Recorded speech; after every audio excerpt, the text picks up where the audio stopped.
जब तक सफलता न मिल जाए तब तक हार नहीं माननी चाहिए। यह कहानी एक राजा की है जिसने युद्ध में हार का सामना किया और कठिनाइयों के बावजूद हार नहीं मानी। आइए इसे विस्तार से समझते हैं। एक समय की बात है, एक राजा था जो अपने राज्य के लिए एक बड़ी लड़ाई लड़ रहा था। दुर्भाग्यवश वह युद्ध में हार गया। उसके सभी सैनिक मारे गए और वह खुद की जान बचाने के लिए जंगल में भाग गया। जब राजा जंगल में छिपा हुआ था, शत्रु सैनिक उसे खोजने लगे। उन्होंने उसे एक गुफा में छिपा हुआ पाया, लेकिन वह गुफा के अंदर छिपा रहा। सैनिकों ने गुफा के मुहाने को बड़े बड़े पत्थरों से बंद कर दिया। अब राजा अकेला और थका हुआ गुफा में था। उसके पास न खाना था न पानी। उसे लगा कि उसकी जिंदगी का अंत हो गया है। इस कठिनाई के समय राजा पूरी तरह से निराश हो गया।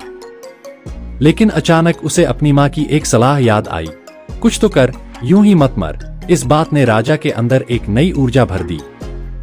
उसने समझा कि जब तक वह कोशिश करेगा तब तक हार नहीं मान सकता। राजा ने गुफा के द्वार से पत्थरों को हटाने की कोशिश शुरू की। उसने पूरी मेहनत और लगन से काम किया। काफी मेहनत के बाद उसने कुछ पत्थर खिसका दिए और बाहर निकलने का रास्ता बना लिया। बाहर निकलने के बाद राजा ने अपने मित्र राजाओं से मदद मांगी। मिलकर उन्होंने शत्रुओं को पराजित किया और अपना खोया हुआ राज्य फिर से प्राप्त कर लिया। इस कहानी से हमें यह सीखने को मिलता है कि हार मत मानो, कठिनाइयों के समय में भी हिम्मत न हारें। कभी कभी उम्मीद और संघर्ष ही हमारी सबसे बड़ी ताकत होते हैं। प्रयास महत्वपूर्ण है। जब हम किसी समस्या का सामना कर रहे हों, तब हमें प्रयास जारी रखना चाहिए। असली हार तब होती है जब हम प्रयास करना बंद कर देते हैं। सकारात्मक सोच। कठिन समय में भी सकारात्मक सोच और आत्मविश्वास बनाए रखना जरूरी है। यह हमें आगे बढ़ने की प्रेरणा देता है।